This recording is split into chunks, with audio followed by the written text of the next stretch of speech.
My name is Daniel, and for most of my 38 years, I thought I had a clear picture of my life. I grew up in a working-class family, the oldest of 3 siblings, and carried with me the idea that stability was the greatest thing a man could offer. When I married Sarah 6 years ago, I felt that I had finally secured it. She was kind, clever, and beautiful in a quiet, enduring way. She taught literature at the local college while I worked as an accountant at a mid-sized firm downtown. We had a modest house in the suburbs, nothing luxurious but comfortable, with a garden Sarah loved and a living room where family and friends gathered on weekends. Our life looked ordinary from the outside, perhaps even enviable. We had friends who joked that we were the couple others compared themselves to, as if we had unlocked some hidden secret of balance and love. My parents adored Sarah, always saying that she grounded me, that she softened my sharper edges. My younger brother would visit often, teasing us for being so domesticated, but secretly, I think, admiring the structure of our lives. The subject of children was always there, in the background. For years we said we wanted them but were waiting for the right time. We wanted to build savings, to make sure our jobs were secure, to travel just a little more. But as time went on, the waiting stretched, and questions began to come more pointedly from family. When are you going to give us grandchildren? When will the house be filled with little feet?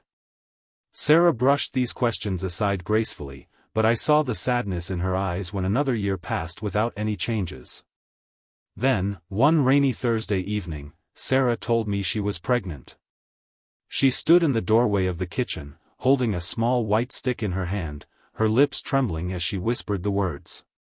I remember feeling a jolt of joy so powerful that I nearly shouted. I grabbed her, spun her around, kissed her forehead, her cheeks, her mouth. For hours afterward, I walked around the house in a daze, already imagining the crib, the toys, the bedtime stories. At first, I believed this was the turning point, the long-awaited miracle. But soon, something unsettled began to creep into my mind. It started small, Sarah's sudden secrecy about her phone, the way she'd step outside to answer certain calls. She told me it was just colleagues or her sister, but I noticed her voice shifting, becoming lower, softer. Then there were her unexplained late nights grading papers, though she had always preferred to bring work home rather than stay at the office. I told myself these were coincidences, byproducts of pregnancy and stress. But once suspicion takes root, it grows quickly. I remembered moments in the past year that I had dismissed, the way Sarah had grown closer to one of her colleagues, a younger man from the English department who had joined the faculty last year. I remembered how they had laughed together at the Christmas party, how he had complimented her dress, how she had blushed. At the time, I thought nothing of it. But now, in the new light of her strange behavior, those memories resurfaced, sharper, more dangerous. My mind became restless at night. I lay awake, staring at the ceiling, while Sarah slept soundly beside me. I wondered if the baby she carried was mine. The thought lodged itself deep inside me, like a splinter I couldn't remove. I didn't say anything then. I tried to go about life as usual, but inside me, the foundation of my world began to shake. The first conversation happened over dinner, a week after Sarah told me she was pregnant. We sat across from each other at the table, steam rising from the food between us, but there was a gulf of silence. I asked her how she was feeling, trying to sound casual. She smiled faintly and said that she was fine, just tired. I said that I had noticed she had been working late more often, and I asked if everything at school was all right. She shifted in her seat and said that grading season was always busy, that I shouldn't worry so much. But the way she said it, quickly, almost too quickly, tightened something in my chest. I nodded, pretending to accept it, though my thoughts screamed otherwise. Later that night, when she was brushing her teeth, I leaned against the doorway and asked her who she had been calling so often. She paused, toothbrush still in her mouth, and after spitting out the foam she said that it was her sister, that they had been talking about family matters. I wanted to believe her, but her eyes avoided mine as she said it. The next day, I met my younger brother, Chris, for lunch. He asked me how things were going with the pregnancy. I forced a smile and said that everything was fine, that we were both happy. He studied me for a moment before setting down his fork. He said that I didn't look fine, that I looked like a man carrying a heavy weight. I laughed it off, told him I was just stressed from work, but his eyes narrowed with suspicion. He said that if there was something wrong between Sarah and me, I needed to deal with it before the baby arrived. His words stayed with me long after lunch, echoing in my head. That evening, my mother called.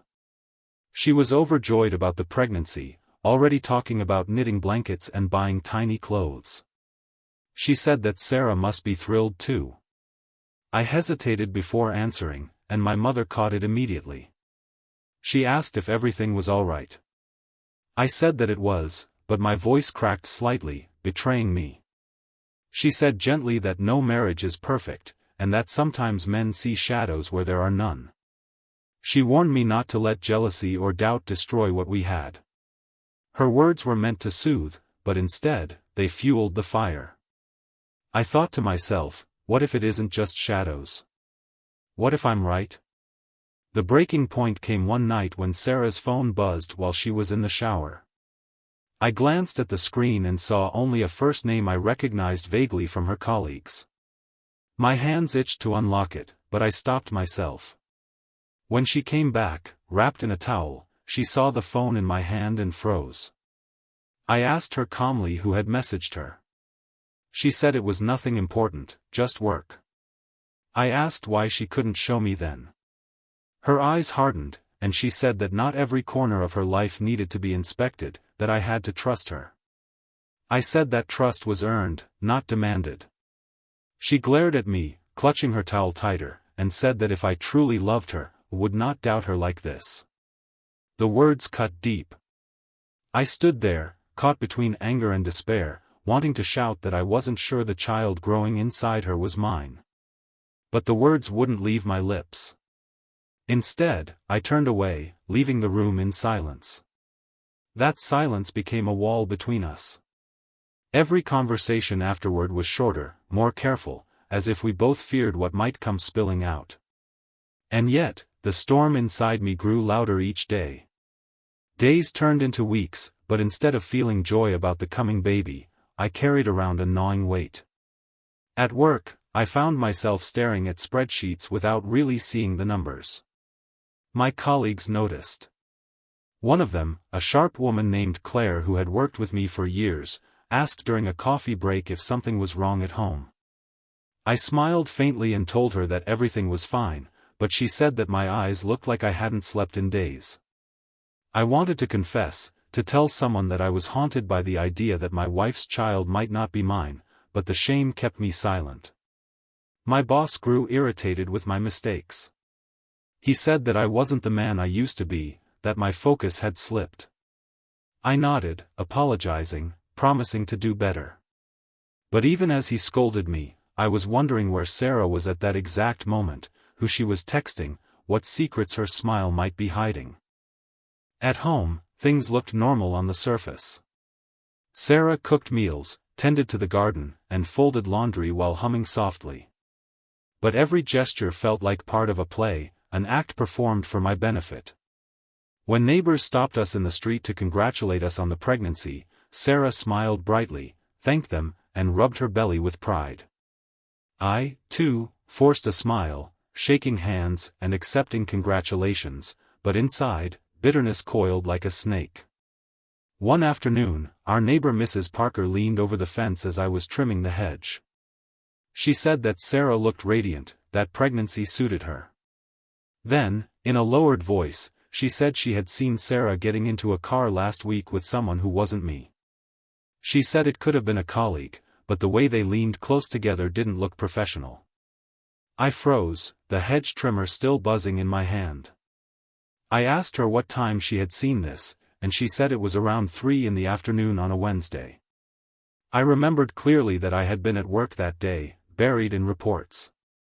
That evening, I asked Sarah casually what she had done on Wednesday afternoon. She said she had stayed late at the college to attend a meeting. My heart pounded as I nodded, pretending to believe her, while Mrs. Parker's words echoed in my mind. Even friends began to notice my unease. When Chris invited me out for drinks with a few others, I joined reluctantly.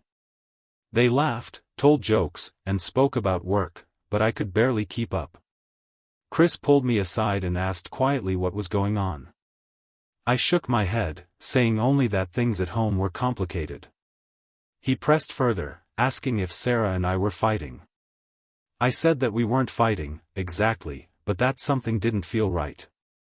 He looked at me seriously and said that if I didn't deal with it soon, it would eat me alive. At night, I tossed and turned in bed, unable to sleep. Sarah would reach out to rest her hand on my chest, but instead of comfort, her touch brought a wave of doubt. I asked myself over and over if this was how betrayal felt, soft and warm, disguised as love. Even in church on Sunday, I felt the weight of it. The pastor spoke about trust, about faith in the bonds we form. Sarah squeezed my hand gently during the sermon, smiling at me as if nothing were wrong. I forced a smile back, but inside I wanted to shout at the ceiling, to ask God if the child inside her was truly mine. The world around me carried on, neighbors congratulated us, colleagues teased me about sleepless nights to come, my mother knitted tiny socks, but I walked through it all like a man trapped in a shadow, unable to shake the suspicion that the life I had built was crumbling beneath my feet. It was my mother who first tried to comfort me, though she didn't even realize the full extent of my turmoil. She had invited Sarah and me over for Sunday lunch, as she often did. The table was crowded with roast chicken, potatoes, and the smell of her famous apple pie. Sarah chatted happily with my mother, telling her about the pregnancy, about the vitamins she was taking and how the doctor said everything looked healthy. My mother beamed, hanging on every word, already planning nursery colors and lullabies. At one point, when Sarah left the table to use the bathroom, my mother leaned toward me. She said softly that I should be careful not to overwhelm Sarah with too much suspicion. She said that pregnancy hormones could make women act strangely, tired, secretive, emotional, and that a husband needed to show patience and faith. I asked her what she meant by suspicion, and she said that I had been quieter lately, that I looked at Sarah sometimes as though I didn't trust her. I told her that I was just tired from work, but my mother shook her head knowingly. She said that a good marriage was built on trust, and that I should not let shadows trick me into seeing things that weren't there. Her words stung because part of me wanted to believe them. Part of me wanted to think I was imagining everything, that Sarah's late nights and phone calls were just coincidences. I tried to tell myself that my mother was right, that stress and fear were clouding my judgment. But then, a few days later, I had lunch with my father. He had always been more direct than my mother, less gentle with his words. He asked how Sarah was doing, and I told him she was fine. He looked at me for a long moment and then said that he had seen her 2 weeks ago in town, standing outside a cafe. He said she wasn't alone. She had been talking to a man, and the way she leaned toward him, the way she laughed, didn't look like two colleagues chatting. My father said that I needed to open my eyes before I made a fool of myself. His words hit me like a hammer. I asked him who the man was, and he said he didn't know, only that he was younger and well-dressed. I asked him if he was sure, and he said that he had lived long enough to know the difference between friendship and something else. That night, I couldn't hide my unease. I asked Sarah directly if she had been in town recently, at a cafe. She frowned, said that she couldn't remember, that she often stopped for coffee between classes and errands. I asked her who she had been with, and she said that she didn't know what I was talking about. Her denial was sharp, almost angry, and she accused me of interrogating her like a criminal. The argument escalated quickly. I said that people had seen her with another man. She demanded to know who had told me, but I refused to say. She shouted that gossip was poisonous, that I was letting rumors ruin our marriage. She stormed out of the room, slamming the door, and I sat there with my heart pounding in my chest. For days afterward, the air in the house was tense. Sarah went about her routines, but her eyes held a coldness whenever they met mine. I tried to convince myself that my father might have been mistaken, that maybe she had been with a colleague, maybe even her brother, maybe anyone else. But the seed of doubt had already grown into a tree with deep roots. Even my closest friend, Mark, offered a different interpretation. When I confided in him one night over drinks, he said that maybe Sarah was planning a surprise for me. He said that maybe the secretive phone calls and meetings were part of some elaborate gift or celebration for the baby. I wanted to laugh at the idea, but instead I just stared at my glass. He said that not every secret meant betrayal, that sometimes love disguised itself in unexpected ways.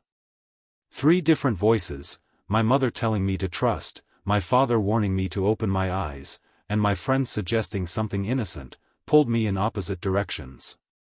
Every version contradicted the other. Every explanation collapsed under the weight of the next. And still, every night, I lay awake wondering if the baby Sarah carried was mine or another man's. The tension in the house became unbearable. Every sound, every silence, felt like it carried hidden meaning.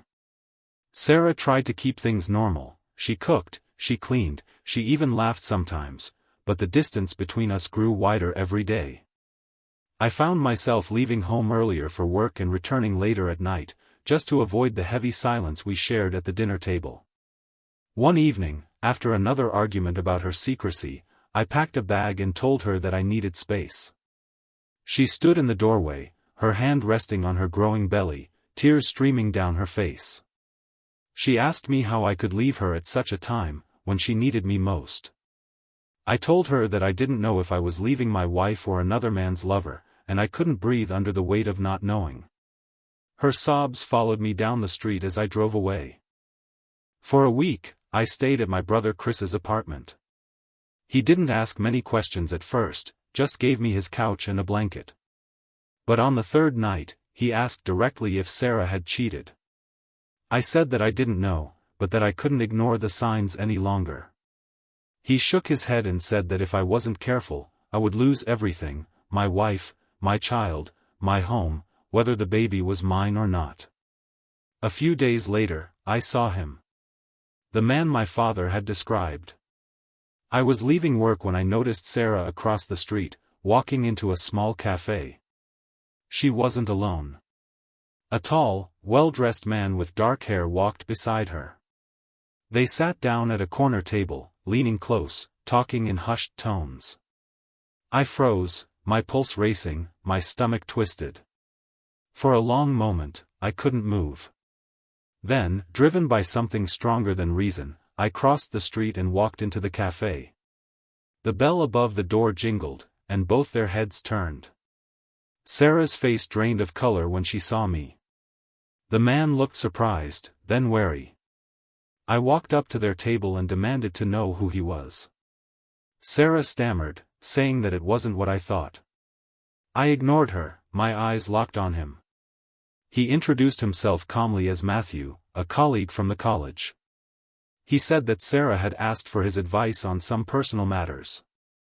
I laughed bitterly, saying that personal matters seemed like a convenient excuse.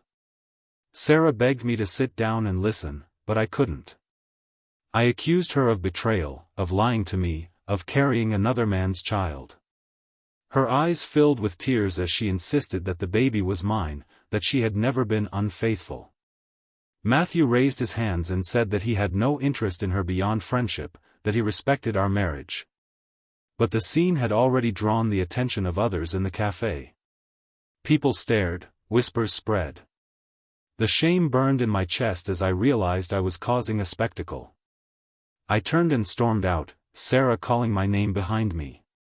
That night, I didn't return to Chris's place. I drove aimlessly through the city, stopping only when I reached the river. I sat in the car, staring at the dark water, wondering if my life had already shattered beyond repair. The next day, Sarah came to see me at Chris's apartment. She looked pale, exhausted, but determined. She said that she couldn't live like this anymore, that my suspicion was killing both of us. She offered to take a DNA test once the baby was born, to prove the truth. I said that the fact she was even willing to do that made me question everything more. She said that love wasn't about suspicion, that she had chosen me, married me, built a life with me. She said that if I couldn't see that, then maybe the marriage was already over. Her words cut deep, because even as I doubted, I still loved her. I still wanted to believe her. But doubt is a poison, and it had already seeped too far into me. That night, I dreamed of the baby, tiny hands, a small face, eyes that I couldn't tell were mine or another man's. I woke up drenched in sweat, my heart aching with a fear I couldn't put into words. I didn't know whether I was fighting to save my family or to uncover a truth that would destroy it. The weeks that followed blurred into one another, each day heavier than the last. Sarah and I spoke less, our words trimmed down to necessities. The warmth that once defined our home had vanished, replaced by cold glances and unspoken accusations. I still stayed at Chris's apartment most nights, though sometimes I returned to the house just to sit in the nursery we had begun to prepare. The crib stood half-assembled, boxes of baby clothes stacked neatly in the corner. I would sit there for hours, staring at the tiny onesies and wondering whose child would one day wear them.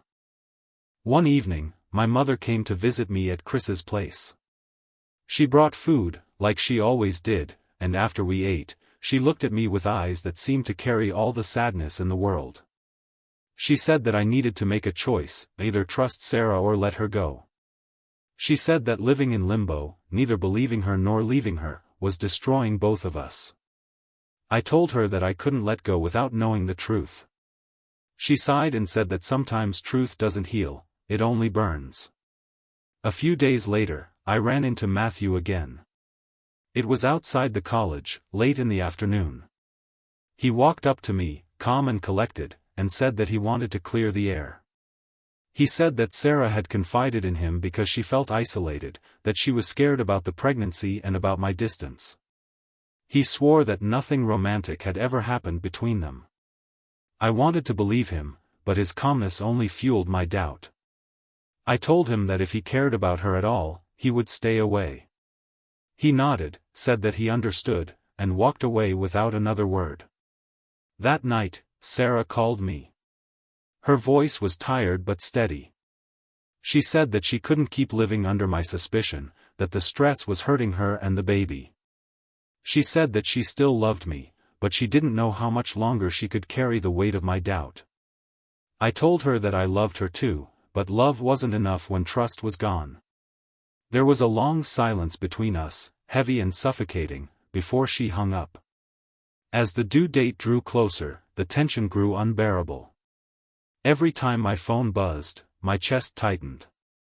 Every time I saw Sarah's hand resting on her belly, I wondered if I was looking at my child or another man's. Nights became endless, filled with questions that had no answers. One late evening, I drove back to the house.